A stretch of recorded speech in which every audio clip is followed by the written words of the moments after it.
Eh bien, bonjour à tous. On est réunis pour faire une équipe de suivi de la scolarisation concernant l'IM Cardon-Boucard qui doit être né le 17-07-2017 et qui est en moyenne section cette année à l'école maternelle des Moutiers. Voilà pour la présentation. Donc, alors autour de la table, le papa, la maman est excusée. Ensuite, donc Élodie Monteil, elle est sage de l'IM depuis cette année. Voilà. Et nous avons, pour cause de Covid, par téléphone, le directeur de l'école, mais qui est aussi l'enseignant. C'est bien ça? Oui, c'est bien ça. Voilà. Donc, il est là, monsieur Mathieu Calisano. Et donc, Philippe Verriras, enseignant référent. Donc, pour cette réunion, on repart toujours de ce qu'on a dit l'année dernière. Donc, le 14 janvier, on avait dit l'IM est un petit garçon remuant qui a du mal à s'adapter au groupe et à la frustration, peut bousculer, crier ou jeter les objets parfois. Et donc, une demande d'auxiliaire de vie scolaire individuelle de 24 heures plus temps de restauration a été demandée. Donc, le but de cette réunion, c'est de faire le point sur la scolarité. Mathieu, j'aimerais que tu nous donnes de vive voix quelques indications sur l'évolution de l'IM. Est-ce que c'est possible? Est-ce qu'on peut essayer? Si je parle, oui, je peux essayer de relire un petit peu mes notes. En langage oral, donc au niveau de l'expression, c'est très bien en lexique. L'IM connaissait déjà beaucoup de mots et leur sens. En expression spontanée, il demande beaucoup la parole lors des temps de regroupement. Le petit écueil sur l'expression, c'est qu'il a du mal encore à gérer sa frustration quand on ne lui donne pas la parole. Il râle beaucoup et très régulièrement, et ce qui perturbe vraiment le reste du groupe de la classe. Il faudra juste renforcer l'écoute des autres et continuer à apprendre à partager la parole avec les autres. On voit que Guillaume manifeste de l'intérêt pour l'écrit. En début d'année, ça demandait vraiment beaucoup d'efforts à l'IM. Il avait beaucoup de difficultés par rapport à cette activité. C'était lourd pour lui, c'était compliqué. Ce travail de graphisme, il a généré beaucoup de colère et de frustration pour l'IM. Donc, ce travail a donc nécessité des temps de remédiation et de renforcement, notamment avec Élodie. Donc, au niveau de la comptine numérique, il savait compter jusqu'à 4 en septembre, ce qui n'était pas énorme. Et jusqu'à 14 à peu près actuellement. Là aussi, il a fallu mettre en place des temps de renforcement.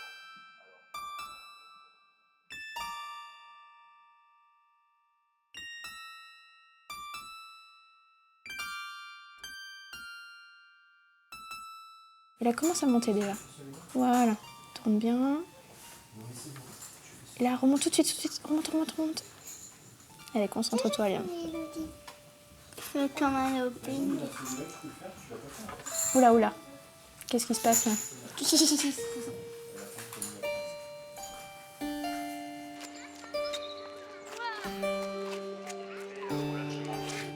Après, on a tout ce qui est activité sportive. Donc, il participe bien de manière générale aux activités gymniques. Il a réussi toutes les habiletés qu'on a travaillées sur les différents parcours qu'on a proposés depuis la rentrée, comme ramper, se déplacer en équilibre, grimper, descendre, sauter, rouler, danser, etc. Alors, le plus difficile dans cette activité, c'est de gérer son agitation et sa volonté de son temps. Par contre, il a encore du mal, c'est ce que je disais tout à l'heure, à supporter que je ne lui donne pas la parole. Et on peut filmer la maman. Regarde. Tu filmes maman? Ah. Coucou Luna. Et on peut filmer Luna. Tu fais coucou? Ah, mais c'est quoi ce truc?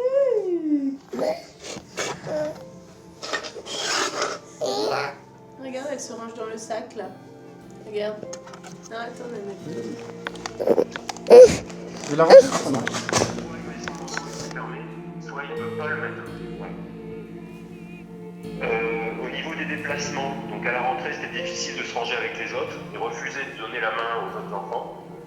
Alors, au début, il a commencé par se ranger avec les copains, et puis maintenant il arrive à se ranger à peu près avec tout le monde, et avec plus de calme que ce qu'il faisait au départ. Voilà. Donc ça reste perfectible, je dirais.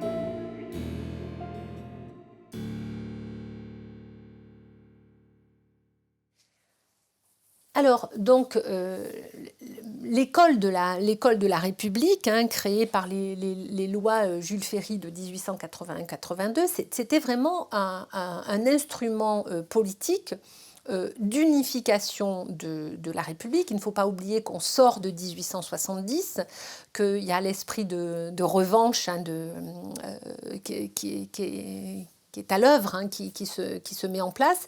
Et donc pour unifier en fait le pays, pour donner une conscience nationale, qui enverra toute une génération de jeunes hommes, la fleur au fusil en 14, se battre pour la patrie, hein, parce qu'il ne faut pas oublier ça.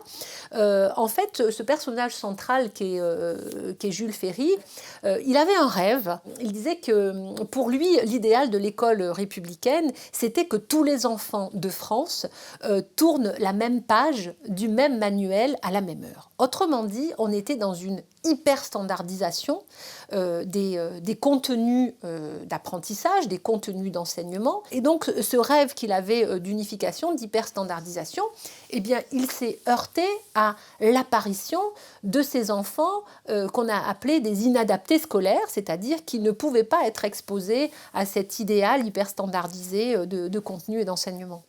Donc on a chargé un psychologue expérimental, je vais l'appeler comme ça, et un psychiatre, en l'occurrence Alfred Binet et Théodore Simon, de s'atteler à cette question, de dire mais ces enfants qui n'apprennent pas comme les autres, comment ça se fait? Il faudrait finalement se poser la question, est-ce qu'on peut mesurer leur intelligence? Donc Binet et Simon ont été chargés de mettre en place ce qui est devenu l'échelle métrique de l'intelligence que nous connaissons aujourd'hui encore sous le nom de quotient intellectuel. L'évaluation, étymologiquement, elle veut dire deux choses. Elle veut dire à la fois attribuer une valeur à quelque chose ou à quelqu'un. Alors ça vient, par exemple, des marchés aux esclaves de l'Antiquité. On a accordé une valeur. Mais c'est aussi, il y a une autre racine qui est avaluer, c'est-à-dire donner son aval, donner son accord. Sous-entendu, donner son accord pour poursuivre le chemin, par exemple, pour être admis dans telle section ou autre. Et donc, le processus d'évaluation scolaire, il est le garant du fonctionnement du système. C'est-à-dire, ceux qui sont évalués favorablement vont pouvoir continuer, vont avoir l'aval et vont avoir une valeur qui leur permet effectivement de rester dans le système, de ne pas en être écartés.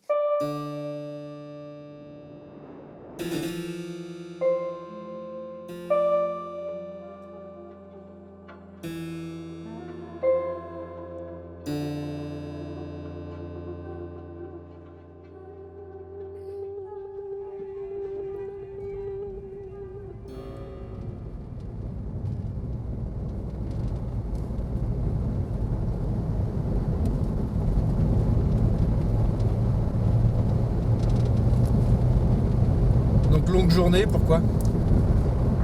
Eh bien, longue journée parce que, comme bien souvent, pour faire le suivi de 260 élèves sur mon secteur, il faut caler plusieurs réunions à la suite.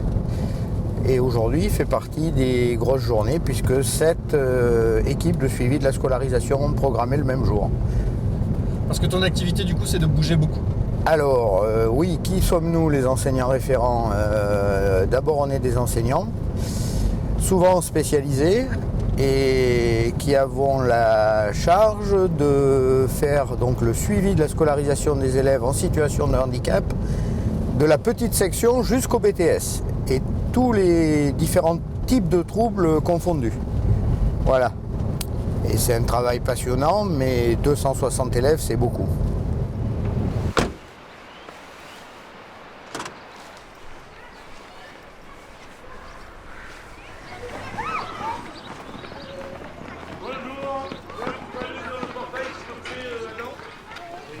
Allez. Non, pas au pneu. Et bonjour. Ça va, Philippe? Et toi, mon petit? C'est ça. C'est des petits. C'est la première fois qu'on les voit. Il y a beaucoup d'enfants en inclusion ici? À l'école à Imouté, au primaire, Thiago, Alice, Morgane. 5, 6. Plus la maternelle, ouais, Ouais. 6, 7, ouais. Ouais. Plus le collège. Plus le collège. Plus le collège avec Lénie, ouais, on arrive à Une dizaine. Une dizaine, hein.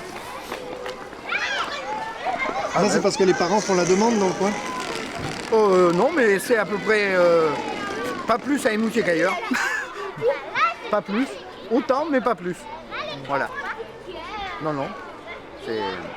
On est dans la norme. Donc tu pars de là. Oui. Donc c'est le même exercice qu'au brouillon. C'est le même support. Donc tu montes bien. Tout en haut, tout en haut, tout en haut. Attends. Est-ce que ça va la gamme? Regarde, il y a une petite erreur, il y a un endroit, ça va pas. Attends. Regarde, il y a un endroit, ça va pas. Tu remontes. Non. Mais non, t'es où tu vas là? Tu vas jusqu'au tableau? Ah non. Faut que tu reprennes. Hein. Rappelle-toi, le train, il fait pas de pause. Hein. Il tourne. Allez, concentre-toi, Liam. Ce travail de graphisme, il est très exigeant, très contraignant. Il a généré beaucoup de colère et de frustration pour l'IM.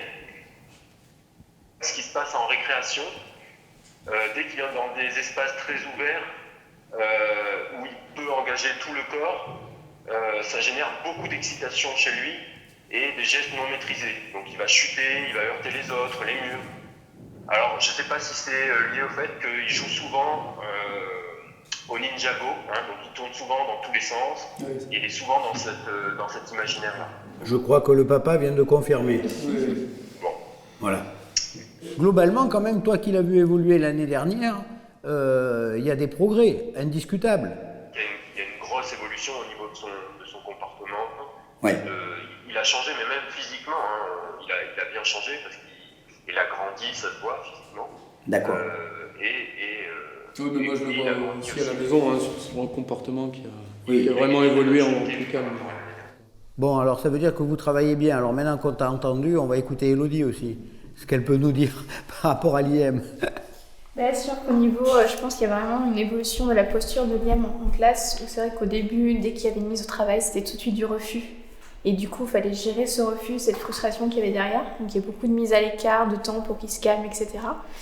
Et c'est vrai que là, on a affaire à un Liam qui ne refuse plus de travailler, qui accepte, on n'a pas besoin de monnayer pour qu'il vienne travailler avec les autres, et qui est plus maintenant dans une posture de frustration parce qu'il n'arrive pas à bien faire les choses. Ouais. Donc c'est vrai que ça change la donne pour l'accompagnement.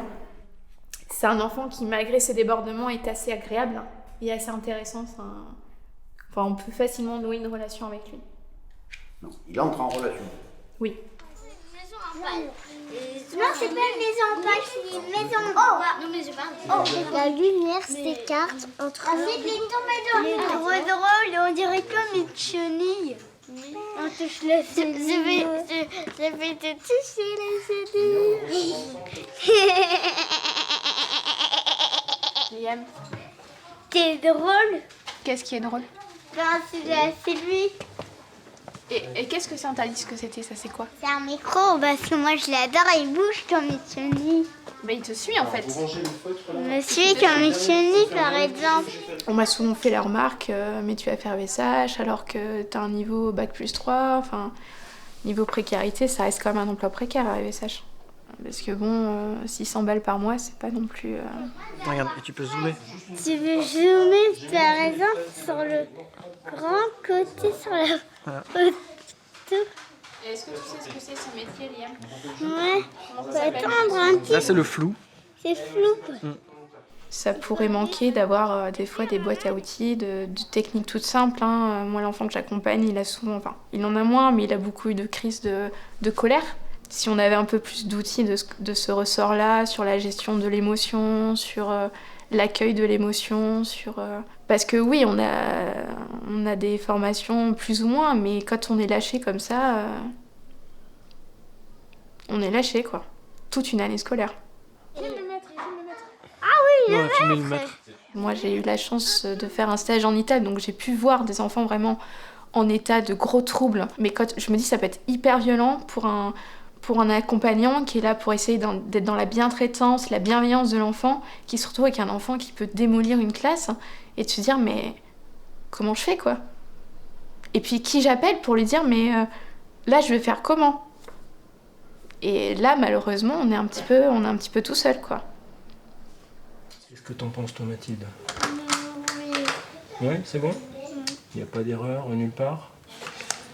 Hop. Alors, M. Montre-moi. Alors. Alors, c'est moi, je les vais bien attachés. Tu les as bien attachés, c'est vrai? T'es allé jusqu'au bout sans t'arrêter? Non. Ouais, super. Et les jaunes, ils sont pas été arrêtés. Tu t'es pas arrêté? Et ensuite, les verts sont pas été arrêtés. Le train n'a pas déraillé. Alors je le vois parce que tu vois, on voit que tu t'es pas arrêté, on voit bien que ton feutre il a continué jusqu'au bout. Toi, par exemple, tu penses te sentir plus proche de la marge ou plus proche de la norme? C'est tout l'ambivalence du travail de l'AESH, en fait, c'est d'essayer de faire en sorte que l'enfant qui a des besoins particuliers, qui a des handicaps, et ben à la fin, en fait, il soit dans la norme. Et c'est un petit peu une ambivalence parce qu'on peut avoir le positionnement de se dire l'enfant il est différent et c'est quelque chose de bien. Il y a même des fois des parents qui en font une force. Et il y a aussi le côté de se dire oui mais bon, pour plus tard il faut aussi qu'il ait un travail, qu'il ait un permis. Juste avant de sortir en récréation, vous savez, moi j'aime bien savoir que vous me disiez ce qu'on a fait cet après-midi. Qu'est-ce qu'on a appris dans les jeux, dans le travail qu'on a fait. Alors Liam, qu'est-ce qu'on a appris? On a fait le jeu du quadrillage. Bon, donc il fallait faire comme... Les modèles. Voilà, donc il faut bien placer les jetons. Donc c'est très ambivalent comme rapport de se dire, voilà, on accompagne un enfant qui a un trouble, il faut l'accompagner dans sa globalité, avec ses particularités, mais en le rapprochant quand même de la norme sociétale.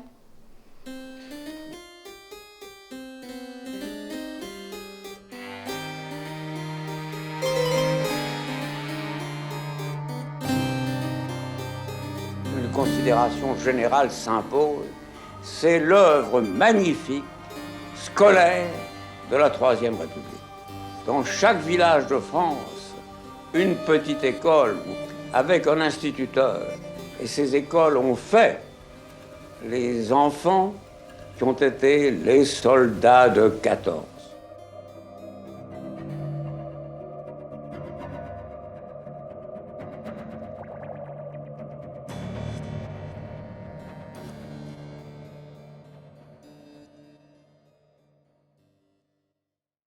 La première grande loi sur le handicap en France, c'est la loi de juillet 1975.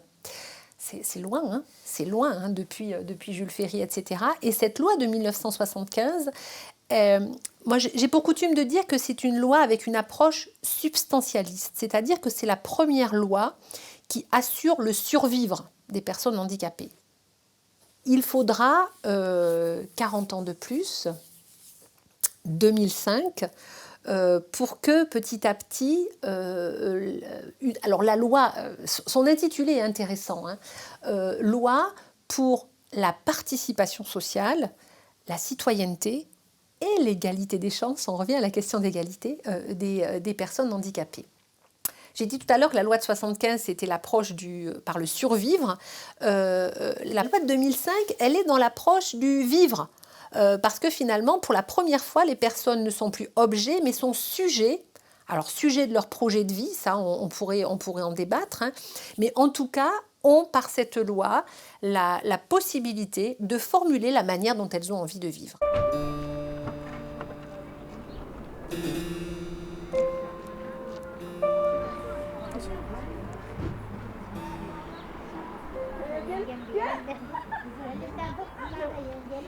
Bonjour, ça va? Ah, là voilà. T'as sorti Doudou même, aujourd'hui. Ça va,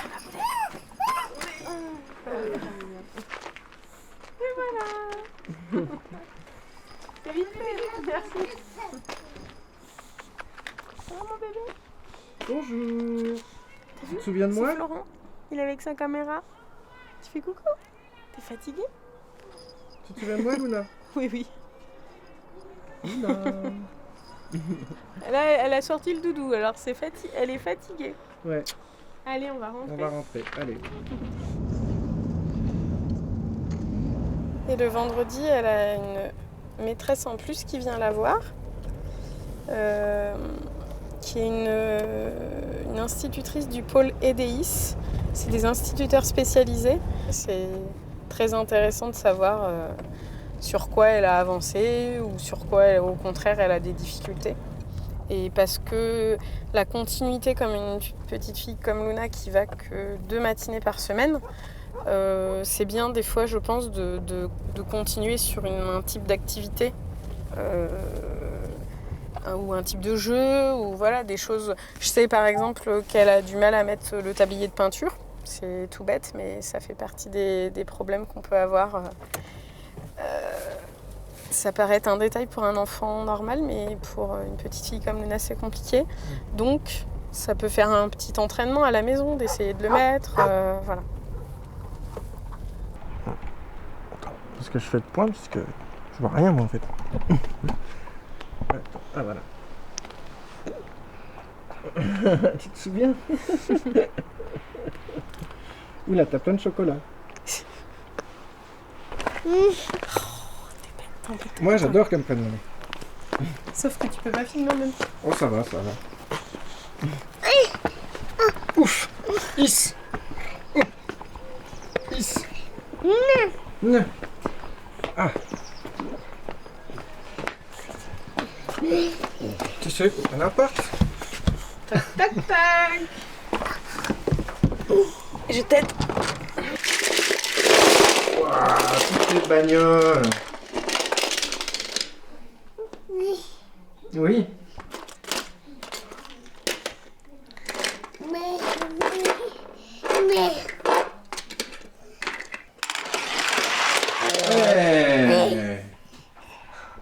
Ça, c'est bien, ça, on a réussi. T'en mets 2 ? T'en mets 2 ? Attends, amène-le vers Florent là-bas, le jeune. Ça sera mieux que sur le carrelage quand même. Alors, c'est le jeu, elle le connaît pas encore. Donc... Ouais. Ils s'entendent bien les deux, du coup ? Oui, ils s'entendent... Alors, c'est comme frères et sœurs, hein, ils se font des chamailleries. Luna avait eu du mal, donc ils ont 18 mois d'écart. Elle avait un peu de mal au départ, hein, c'était un peu de la jalousie. Et puis maintenant, c'est... Voilà, ils se font des câlins, des bisous. Et sinon, Valentin, lui, prend beaucoup ses jeux, aime bien la faire râler, comme des frères et sœurs. Mais sinon, ils sont quand même proches. Et je pense que Valentin, il commence à comprendre qu'elle a des besoins peut-être plus importants pour l'aider à descendre les marches, pour l'aider à faire des choses. T'en mets un ici ? À côté, à côté.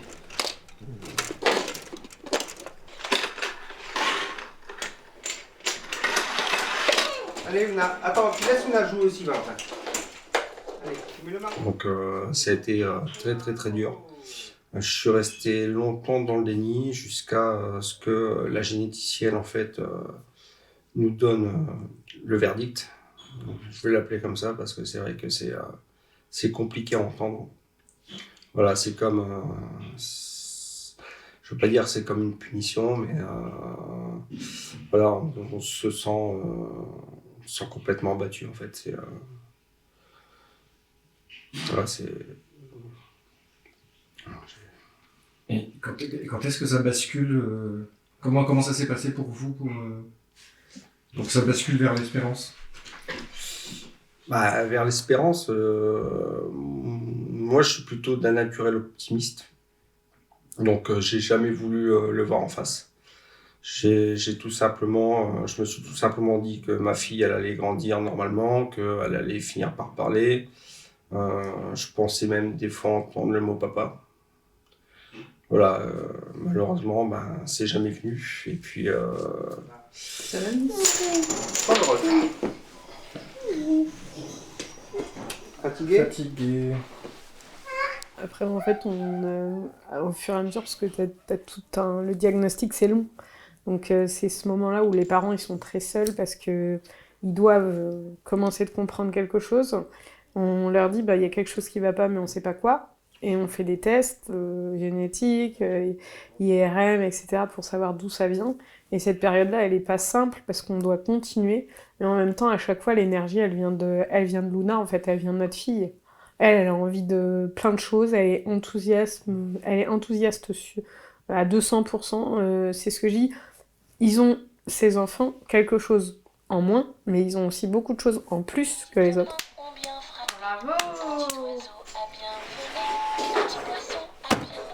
Bravo.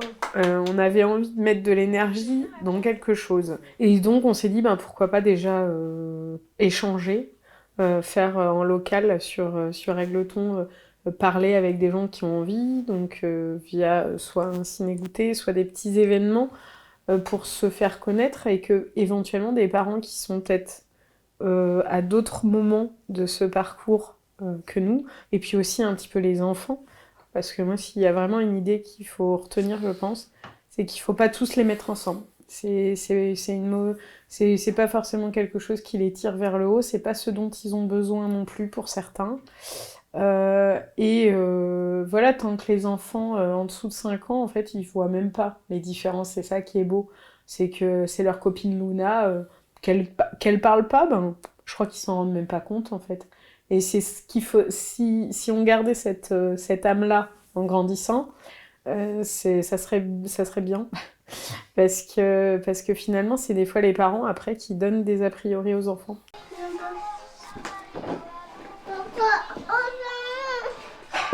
Ok, mets-toi sur une chaise, toi. Là, mets-toi ici. Là. Elle mange en regardant certaines choses, donc voilà. Un petit peu... C'est pas le moment le plus pédagogique. Mais avant, elle mangeait pas Non. Les gens qui nous connaissent pas nous disent « Ah, vous mettez la vidéo pour vos enfants ». Mais en fait, la généticienne et nous, on se dit l'essentiel, c'est qu'elle mange. Parce qu'il y a des enfants qui ont sa maladie qui sont nourris par sonde, en fait, parce qu'ils mangent pas. Et ça, c'est vraiment quelque chose que je pourrais pas accepter. Donc, même s'il faut y passer des heures, ou même s'il faut le DVD, on fait comme ça. Lequel, Luna? Le cauchemar de Gaëtan? Non. Ah, le coupable? Non. Comment rallumer un dragon éteint? Non. Monsieur Émile et Petit Homme? Non. La dispute de Tito et Pépita? Non. Le garage de Gustave? Eh ben voilà. Le garage de papa. Allez, Non. mets-toi là, Valentin. Ici, toi. Non, non, papa, il va se mettre là, lui. Non, papa, il se met là, lui.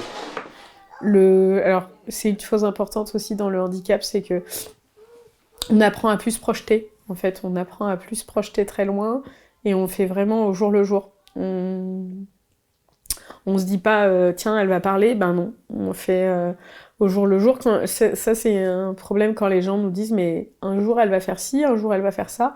Je sais pas. Mais en fait, c'est des choses qui font peur.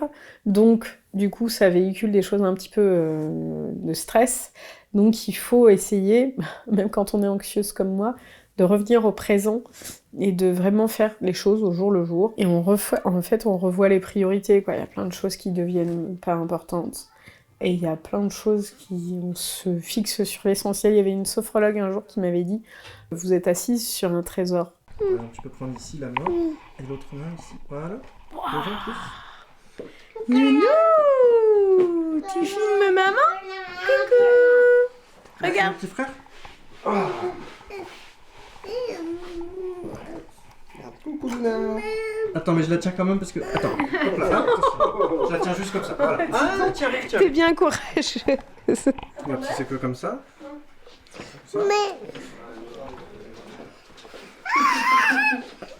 C'est trop rigolo ça, Nénette.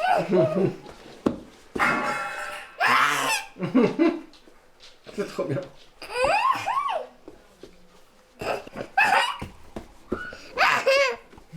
C'est trop rigolo, hein.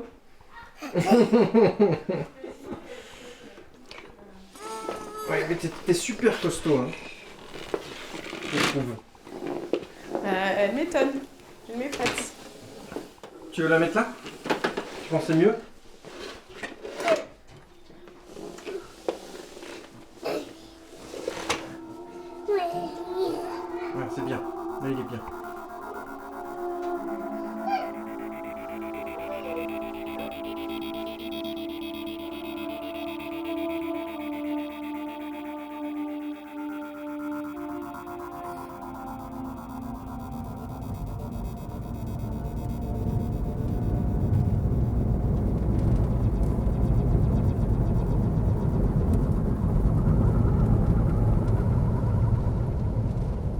Donc, toi, qu'est-ce que t'en penses de l'inclusion? Alors, j'en pense que si elle est raisonnée, comme pour tout, c'est très bien parce que les comportements de certains élèves, quand ils sont avec des enfants entre guillemets ordinaires, parce qu'on a bien tous nos normes et sont vraiment tirés vers le haut, ça c'est sûr. Après, il ne faut pas que la marche qu'on leur demande de monter soit trop haute. C'est-à-dire que si c'est trop compliqué pour eux, alors là on est contre-productif. C'est-à-dire qu'on les met à mal encore plus que s'ils étaient dans une structure spécialisée ou avec un accompagnement très spécialisé. Oui, c'est intéressant d'avoir des enfants qui ont un handicap dans une classe classique, mais ça pose aussi des questions sur jusqu'où on ne met pas à mal l'enfant et la classe, parce que c'est des choses qu'on voit aussi, des parents d'enfants où l'enfant qui a un handicap tape les autres, par exemple. Donc c'est difficile, même en tant que parent, d'entendre que son enfant s'est fait frapper par un enfant qui a un handicap. Non, c'est pas si simple. C'est un grand mot où on met beaucoup de choses, l'inclusion, mais ça apporte aussi effectivement des difficultés, parce que nous, on n'est pas dans l'école. Je pense que ça apporte des difficultés forcément, parce que ça apporte des nouvelles choses différentes. Donc il faut savoir les gérer, il faut avoir les ressources aussi. Il faut amener assez de gens derrière, que ce soit des accompagnants, que ce soit des formations. Peut-être actuellement, on n'a pas toutes les conditions réunies pour que ce soit parfait. Enfin, parfait, le parfait n'existe pas, mais voilà, les moyens ne suivent peut-être pas le discours.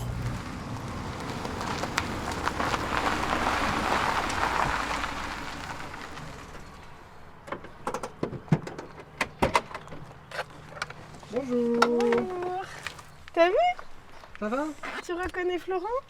Oh. Attends, Néné.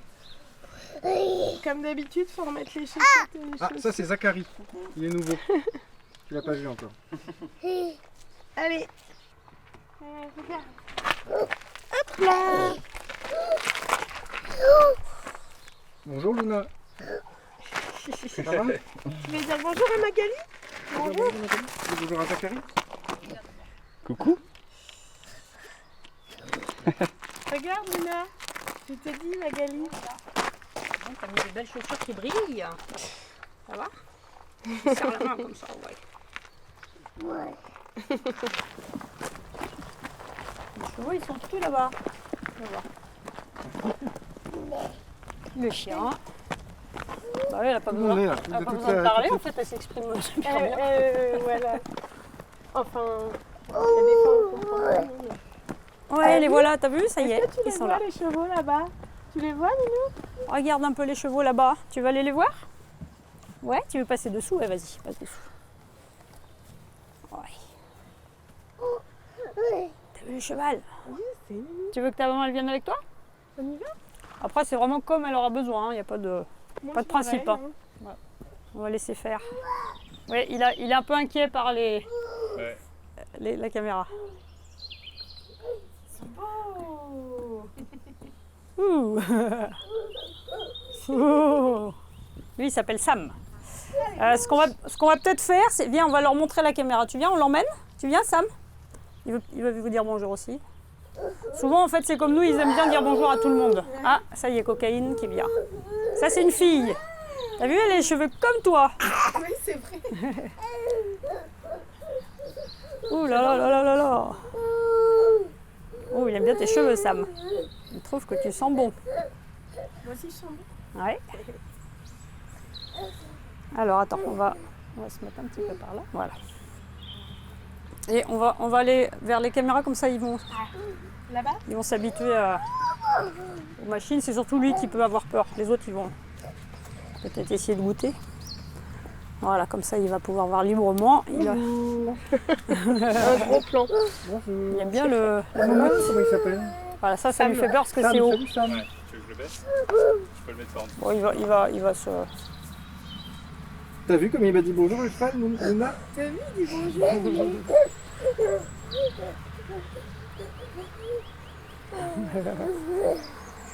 Il aime bien les objets. Elle est excellente parce qu'elle dit vraiment bonjour à tout le monde.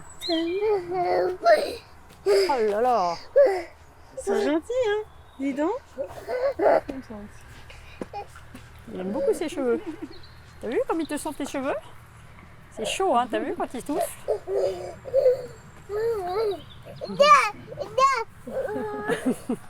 C'est la première fois qu'elle fait ce son. Hé! Eh oui! Oh là là! Badaboum! Oh, t'as entendu ce qu'il a fait? Oh là là, t'as vu? Il se mouche! Et boy! J'essaie de sentir C'est un garçon. la caméra, c'est ça? Merde, il l'a bu partout. Oui. Ah non, mais vous voulez tous sentir la caméra? Et boy, Qu'est-ce t'abuses, que... hein. Ah, ok. Ce qui m'a fait arriver là où je suis maintenant, c'est d'abord le cheval, en fait. Parce que depuis que je suis petite, je suis vraiment fascinée par les chevaux. Et quand j'ai eu l'âge de 9 ans, j'ai décidé que je serais monitrice d'équitation. Donc je ne sais pas pourquoi monitrice, mais c'était vraiment ça. On peut les brosser si tu veux. Est-ce que tu as envie de les brosser? Regarde là-bas, il y a des brosses. Dans ma pratique donc, de monitrice d'équitation, j'ai toujours fonctionné dans l'idée d'accueillir tout le monde, vraiment une équitation pour tous. Et de ce fait, du coup, j'ai accueilli dès le début beaucoup de personnes en situation de handicap. Donc en 2003, j'ai suivi une formation handi-cheval, donc de la Fédération nationale handi-cheval. Et au bout j'ai travaillé 3 ans comme salarié en Limousin, et puis après les circonstances ont fait que j'ai monté une micro-entreprise et que là je me suis vraiment spécialisée dans le travail dans l'accueil des publics en situation de handicap ou en difficulté sociale, hein, les gens qui sont différents et qui sont souvent en situation de fragilité. La brosse d'abord, regarde, tu lui montres, tu lui fais sentir comme ça, tu lui montres. Doucement, doucement, voilà. Non, tu brosses qui? Cocaïne. Doucement, voilà. Super. Ouais, tu la caresses, c'est bien. Tu passes dessous, hein. Hop là. Celle-là aussi. Alors, en fait, elle s'occupe des 3 chevaux. Une fille... c'est pas toujours, c'est des fois il y en a qui vont... Elle aime bien faire le tour des gens. Ouais, elle fait l'ensemble, ouais. Elle m'étonne toujours, c'est une nouveauté. Elle écoute tout de suite ce qu'elle lui dit. Que c'est dans ces 3 brosses, elle choisit, dans ces 2 trucs, elle met pas longtemps et tout. C'est intéressant. Ouais. Alors là, il faut gratter. Ouais, tu peux faire avec la brosse et tu peux gratter aussi comme ça. Avec le petit crochet, regarde, t'essayes? Avec le petit crochet, viens voir, comme ça. Dans la pratique, en fait, je me suis rendu compte que les gens qui avaient une différence et qui étaient un peu mis à l'écart, on est quand même dans une société qui range les gens dans des tiroirs et qui étiquette. Et que, en fait, les gens, déjà, d'une part, ils ont des grandes souffrances. Donc là, le cheval aide beaucoup pour la souffrance, aide beaucoup les gens à retrouver leur propre valeur intrinsèque et pas la valeur que la société leur donne, qui est souvent très, très dévalorisante. J'ai remarqué, en fait, que les gens en situation de handicap, c'était comme la définition du handicap dans les courses. Hein, c'est de là que vient le mot, plus ou moins. Enfin même pas plus ou moins, il vient de là. Donc quand on faisait les courses de chevaux autrefois, enfin ça se fait toujours d'ailleurs, un cheval qui avait plus de potentiel que les autres, on lui mettait une charge plus lourde pour équilibrer un peu la course. Et en fait ça c'est une vraie réalité, je me rends compte en ayant travaillé des années avec des personnes en situation de handicap, c'est une vraie réalité parce que en fait la société elle norme ce qui est bien, ce qui n'est pas bien, alors que c'est dans la vie, le bien, le mal, ça n'existe pas vraiment, hein, c'est juste une vue de l'esprit. Et il y a des gens, les personnes en situation de handicap, par exemple, au niveau du cœur, au niveau du fait de... Même les personnes handicapées mentales, par exemple, elles vont être très souvent extrêmement développées au niveau de l'intelligence du cœur. Alors bien sûr, elles ont des déficiences, elles ne sauront peut-être pas lire, pas écrire, pas gérer leur vie. Mais quand il y a une situation difficile, par exemple, elles vont souvent très bien gérer les choses au niveau humain. Et là, elles sont plutôt en surcapacité que par rapport à des gens qui, par exemple, dans nos sociétés où on a des gens très, très qui sont vraiment en train de tout déshumaniser et qui sont dans le profit uniquement et où l'humain n'a plus sa place, ceux-là, je trouve qu'ils sont très handicapés au niveau du cœur. Si on faisait un QI, un quotient, au lieu de faire un quotient intellectuel, on faisait un quotient du cœur, là, je pense que... Et si on mettait des gens dans cette institution parce qu'ils ont une défaillance au niveau du cœur, là, il y en aurait beaucoup qu'on pourrait enfermer. Super. Alors, très bien. Tu lui dis merci à chaque fois, c'est bien. Hein. Et regarde, là, ils se grattent. Regarde ce qu'ils font. Ils se grattent, t'as vu, avec leurs dents. T'as vu, chacun gratte l'autre. Et Sam, il gratte les boys aussi. Ce qui est très intéressant aussi, c'est les gens non-verbaux. Parce que donc, avec les chevaux, les animaux, on travaille beaucoup dans le non-verbal. Et du coup, là, ce qui se passe entre les animaux et les gens non-verbaux, c'est vraiment extraordinaire. Et en fait, ils communiquent en direct. J'étais pressée de te connaître, mais là, je suis vraiment contente. Si on n'avait que des gens normaux ou que des gens ce qu'on appelle, qui sont hors, ça ne fonctionnerait pas. Le fonctionnement, c'est toutes les personnalités de l'espèce humaine qui fait qu'on est complémentaires, en fait. Quand on dit on élève nos enfants, mais les enfants élèvent aussi leurs parents, qu'ils soient valides, pas valides. Et alors les enfants en situation de handicap, là, je peux vous dire que les gens, soit ils s'ouvrent et ils deviennent extraordinaires, soit ils souffrent et ils se sentent victimes, alors que là, ils ont un potentiel de développement. Mais bon, c'est très difficile, hein, la vie au quotidien avec certains handicaps. Qu'est-ce que tu veux faire? Il va se frotter, tu vois, il va pas faire doucement avec toi comme avec Luna. Ah oui. C'est une entremetteuse en plus. Ouais, elle va vous présenter tous les chevaux. Alors, attends. Un peu plus bas, s'il te plaît. Parce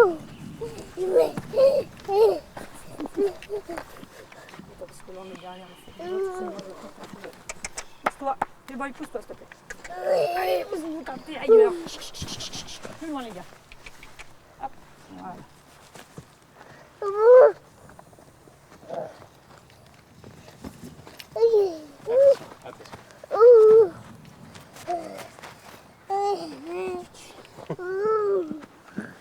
Mais elle n'est pas si dispersée que ça quand même, parce qu'à chaque fois, tu vois, elle présente à tout. Elle fait vraiment le tour, donc en fait, elle a la notion de tout le. Je veux dire, c'est pas qu'elle part dans tous les sens. Et elle fait ça même avec les gens, les enfants. Oui, c'est ça. Elle met les êtres en relation. Et en plus, elle exprime tout et nous l'exprime, quoi. Donc au niveau communication, elle est forte. Hein.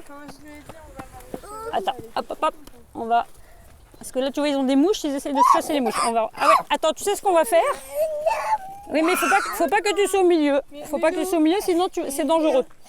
C'est pas grave. C'est pas grave. Parce que tu vois, c'est quand ils sont très gros, les chevaux. Pour ta sécurité, Nénette. C'est parce que c'est dangereux, mais là, tu peux retourner la voir.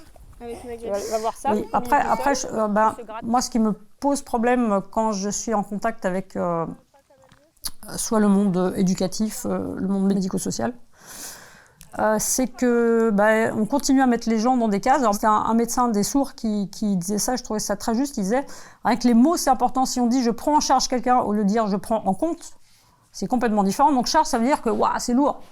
Déjà, ça, c'est cette façon de dire on prend en charge les personnes handicapées. Moi, quand je vois ce qu'elles apportent, ces personnes, et que cette petite fille, elle va apporter, mais elle va bousculer et elle va être un rayon de soleil en même temps. Et enfin, voilà, Et donc, je pense que l'école, après, tout dépend des intervenants dans l'école, tout dépend combien il y aura de gens dans la classe, parce que les conditions sont très compliquées maintenant. Il y a pas de, plus ça va, même dans les campagnes, on regroupe, quoi. On se retrouve à 30 avec dans les classes de campagne. Et les mômes, des fois, ils sont une institut avec 30 gamins, avec un aide et encore. Et alors, il y en a qui arrivent, hein, mais après, ils sont épuisés. Hein. Tout est bon. Ah, de l'orage. Là. Je crois qu'on va aller vite lui donner des carottes. Hein. On peut pas en laisser l'oreille. Elle va sursauter. On va le savoir, elle est pas trop. C'est le chien qui a peur. Alors, viens. On va passer par là. Ouais, regarde, on va la ramener à la porte pour lui donner des carottes. Tu passes devant elle comme ça? Tu passes devant? Si? Par là. Qu'est-ce que tu veux faire? Ah oui, tu veux pas que je t'aide? Oui, mais d'accord. Alors, mais tu l'emmènes par là-bas. Vas-y. Luna, si t'es en colère après elle, tu vas plus rien faire. C'est pas grave. Luna. Il faut la ramener dans le champ pour lui donner des carottes. Donc faut que tu avances par là, Luna. Regarde, Luna, faut retourner là-bas. Tu vas? Vas-y. Allez, viens. On y va? Allez, retourne. Allez, on y va. On va aller chercher. On y va. Est-ce que tu veux qu'elle arrête de manger? Tu veux qu'elle arrête de manger? Alors il faut que tu avances là-bas et tu dis viens. Tu dis viens, mais pas en colère. Oh, ça va pas marcher. Hein. Ça va pas du tout marcher. Voilà, tu dis viens comme tout à l'heure. Tu dis viens. Tu dis viens. Voilà, ça y est, regarde, elle vient. Vas-y, hop. Oui, ça y est. Bravo, madame. Regarde où tu vas, là-bas. On va repasser à la porte, là-bas. Tu te souviens, la porte, là-bas?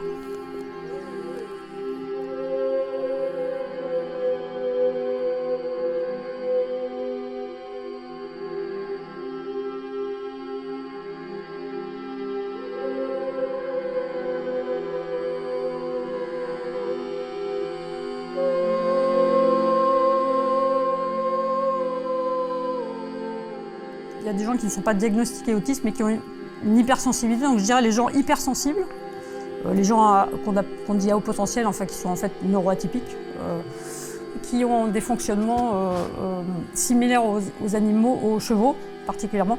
Donc ça, je le dis parce que ce sont des personnes avec autisme, Asperger ou autisme qui peuvent s'exprimer, qui me l'ont expliqué en fait, et qui étaient cavaliers en plus, donc ils avaient vraiment la connaissance du cheval. Ils disaient si tu connais un autiste, tu comprends l'autiste. Tu comprends l'autisme, tu comprends le cheval, et inversement.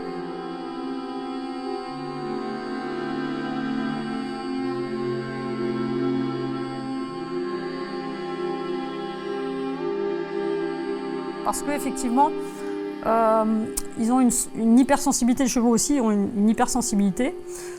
Ils sont très observateurs, ils sentent tout chez l'autre, donc ils vont sentir si vous avez mal au dos, ils le sentent ça, et les personnes avec autisme aussi, enfin certaines personnes avec autisme aussi ont cette sensibilité extrême de sentir le corps de l'autre.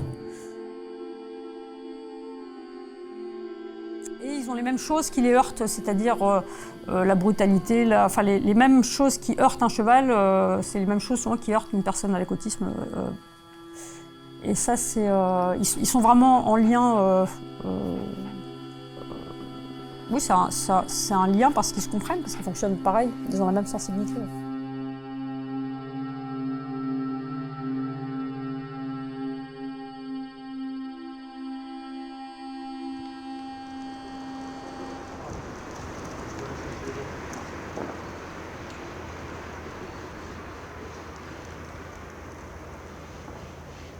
L'école d'aujourd'hui, on ne la souhaite plus comme l'école qui a été celle du 19e siècle, ça c'est sûr. Et j'ai envie de dire, moi mon rêve, c'est pas que tous les enfants tournent la même page au même moment. Parce que on peut rêver de ce qu'on veut, mais j'ai envie de dire, si l'objectif c'est que tous les élèves tournent la même page au même moment, peut-être que certains s'ennuieront parce qu'ils peuvent tourner les pages plus vite, et peut-être que d'autres tourneront la page au même moment que les autres, sans forcément comprendre toute la richesse des pages qu'ils tournent. Effectivement, aujourd'hui, les murs tombent. On a plein de choses à reconstruire, mais à construire en mettant l'humain au cœur de cette construction. Et pas en essayant de faire rentrer l'humain dans des cases, ça oui, ça non, ça oui, arbitrairement, alors que des enfants, en fait... alors, ça peut être dur à un moment donné. Finalement, est-ce que l'inclusion à l'école, c'est pas finalement le petit fil à tendre qui va faire que finalement c'est une révolution de l'école? Mais j'ai envie de dire, c'est pour ça que parfois c'est compliqué. On est à une époque charnière, l'école a pris une direction au lendemain de la loi du 11 février 2005. Aujourd'hui, effectivement, on doit parachever la mise en œuvre de cette école inclusive. Et encore une fois, j'insiste, donc oublier des normes en fait, qui sont le fruit de l'imaginaire de chacun, et faire avec ces élèves tels qu'ils sont. Voilà. Et j'ai envie de dire... c'est en fait une école dans laquelle chacun s'épanouit et chacun ait sa place avec ce qu'il est. Voilà, c'est ça qu'on appelle de nos voeux. Oublier une vision catégorielle de l'enfant. C'est-à-dire qu'à un moment donné, à l'école de la République, il n'y a pas les élèves qui sont dans le champ de l'autisme, il n'y a pas les enfants autistes, il n'y a pas les enfants qui ont une trisomie, il n'y a pas les enfants qui sont dyslexiques, il n'y a pas les enfants qui ont la chance d'être comme je l'entends trop souvent, normaux, voilà, ce qui ne veut rien dire en tant que tel. Il n'y a pas aujourd'hui, pour nous, éducation nationale, il n'y a pas une multitude de catégories qu'il faut inclure. Pour nous, à l'éducation nationale, il n'y a qu'une seule catégorie, c'est la catégorie élève. Ce sont tous des élèves, ce sont tous des apprenants, mais ils ont tous en fait leurs forces et leurs faiblesses. Et l'enseignant, c'est le pédagogue de chacun d'entre eux. Le gros du travail pour nous à la maternelle, c'est faut accompagner les familles là-dedans. Parce que on le sait, hein, moi je suis papa, hein, donc c'est vrai que si on m'annonce demain que mon fils est un peu différent entre guillemets, c'est un peu dur à assumer, il y a un deuil à faire, et donc c'est jamais un moment très facile. Et moi, pour mon ressenti, c'est que j'ai l'impression de galoper en permanence et de ne pas être tout le temps satisfait de moi, de beaucoup culpabiliser, quoi, parce que on aimerait faire mieux, quoi. On aimerait être un peu plus performant. C'est la charge mentale que ça implique aussi, ça. En fait, on n'oublie jamais, il n'y a pas un moment, même pendant les grandes vacances, où on n'y pense pas, en fait. On a quand même l'impression que quand on a des enfants comme ça qui ont des besoins particuliers, c'est aussi au détriment des autres. Et moi, personnellement, ça me travaille beaucoup, quand même. Il y a c'est vrai. Comment on peut faire pour s'occuper d'eux sans laisser tomber les autres? C'est ça qui est compliqué, en fait. Et c'est aussi au bénéfice des autres. Oui, peut-être. Parce qu'on a à vivre ensemble derrière et c'est à ça que nous travaillons. C'est vrai. C'est pas simplement les enseignants qui ont modifié leur pratique de classe. C'est pas seulement les enfants en situation de handicap qui ont fait un pas de plus vers les autres, un effort particulier pour entrer dans un cadre. C'est tous les autres enfants aussi qui, dans ce cadre-là, ont évolué par rapport à ça, qui tolèrent mieux un comportement qui n'est pas toléré dans d'autres situations, qui comprennent sans se moquer qu'un enfant sache pas écrire, ait du mal à canaliser ses émotions, et parfois le porte sur son visage, le handicap qu'il a. Et quand c'est cet environnement qui s'est adapté, au bout du bout, mais il y a une forme de mue à faire, au bout du bout, là, les enseignants me disent pas, nous on travaille beaucoup plus parce qu'on a des élèves autistes dans notre classe. Ils nous disent par contre, on travaille pas tout à fait de la même manière que ce qu'on faisait il y a 10 ans avant qu'ils arrivent. Mais oui. Après, je pense que quand même, on manque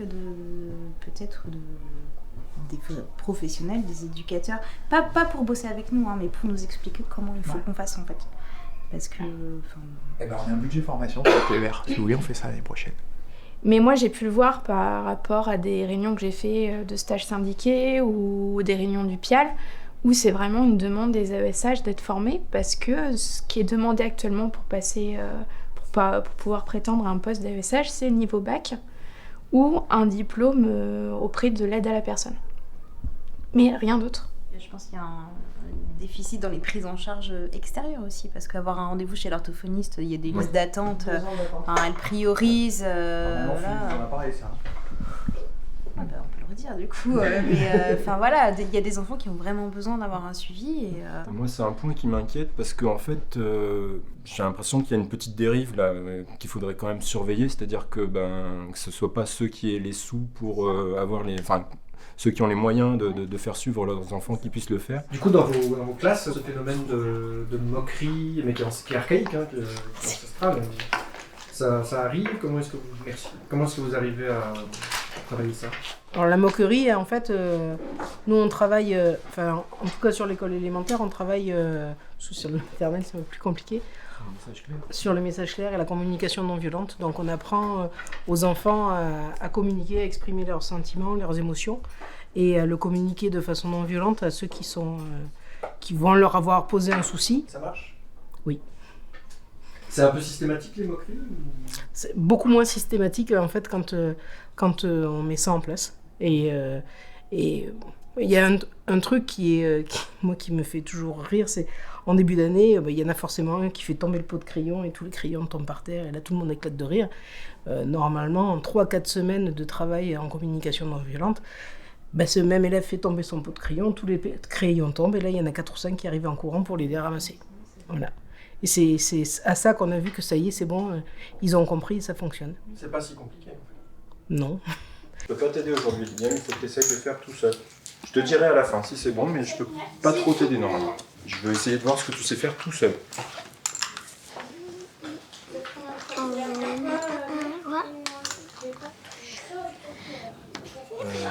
C'est bon, tu peux défaire.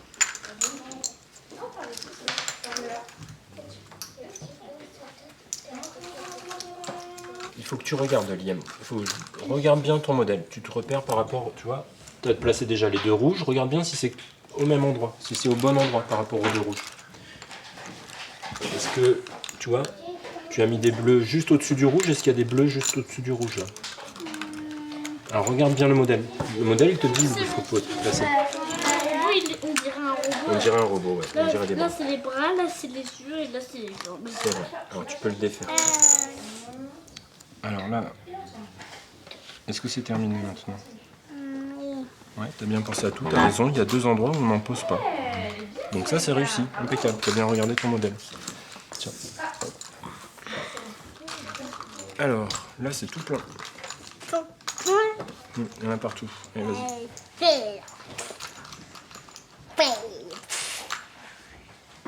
Conclusion de la conclusion, il est dans les compétences de moyenne section. Alors, avec les aides mises en place, c'est-à-dire les adaptations que toi tu proposes, les temps, et la présence de l'AESH, on est d'accord, qu'il a progressé aussi en graphisme, même en maths, qu'il a encore parfois des gestes brusques, et qu'il faut encore lui apprendre à gérer la frustration. Mais donc, moi je vais quand même noter, donc 13h30, le 6 mars, l'IM, il sera en grande section à Émoutier. Point, ça c'est fait. Une dernière chose, donc l'Éducation nationale me demande de rentrer dans une application informatique tous les dossiers des enfants qui ont un projet personnalisé de scolarisation, dont fait partie l'IM. Pour ça, il faut une autorisation écrite des familles, à cause de la CNIL. Si vous êtes d'accord, vous mettez « j'accepte » et si vous n'êtes pas d'accord, vous mettez « je refuse ». Mais s'il vous plaît, si vous pouvez le compléter tout de suite, je le découpe. Il faut les 2 parents? Un, ça suffit. Voilà, vous le découpez, je le découpe, je vous laisse ça, vous la prenez par cœur et le 6 mars 2023, il y aura interrogation écrite sur le document. Ça me laisse du temps. Ça vous laisse le temps de réviser. Je rigole, bien sûr. Une chenille critique et la chenille. Regarde dans la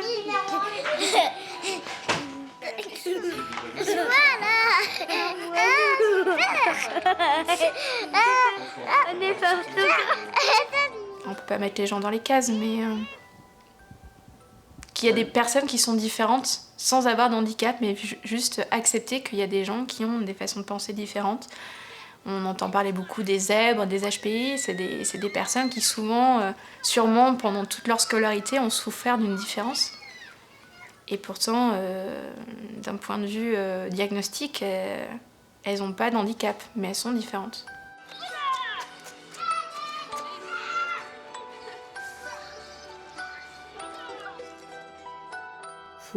Faut s'adapter, comme on dit. Je pense qu'il faut vraiment s'adapter et essayer de... Enfin, c'est vraiment elle qui m'a appris ça pour le coup. C'est avoir de l'enthousiasme, même dans des moments compliqués, en fait. L'inclusion, ça peut être intéressant pour certains et certains autres non. Il y en a certains qui ont besoin de pause sociale. Moi, c'est ce que quand j'accueille, je propose. Bon, on peut travailler ça, on peut travailler sur l'inclusion, mais on peut aussi travailler sur la pause sociale. Il y a des gens qui n'en peuvent plus.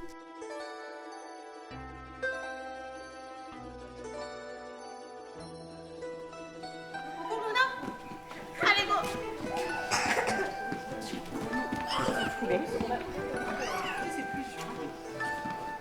C'est juste qu'il faut effectivement... Enfin, il faut se reposer la question de la normalité et il faut surtout faire avancer les gens là-dessus. Mais il y a du travail. Hein. Il y a du travail. Non, mais pas ici.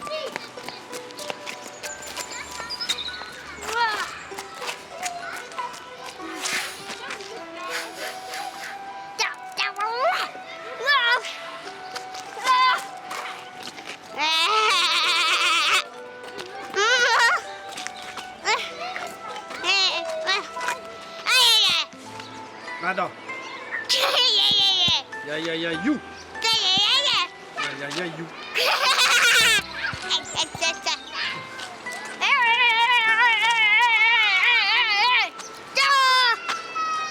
C'est quoi, c'est une danse indienne?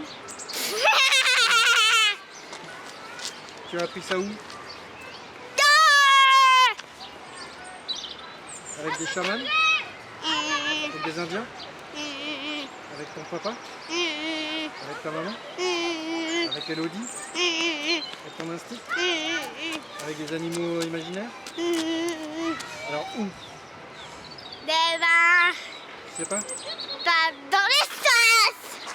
Dans les sas? Ouais, donc dans une météorite. Dans une météorite? T'as appris à danser comme ça dans une météorite? C'est une blague, voyons. On lève les bras. Et c'est parti sur la première.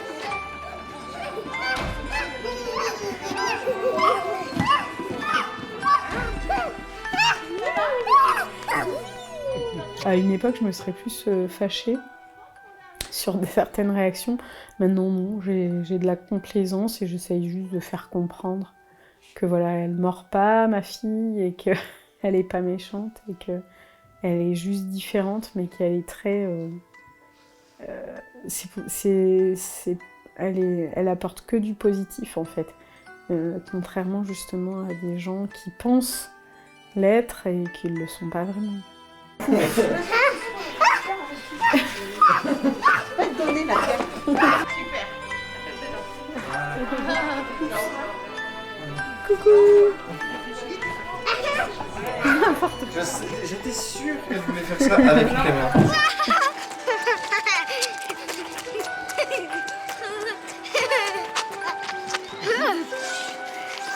C'est dur de tuer, hein.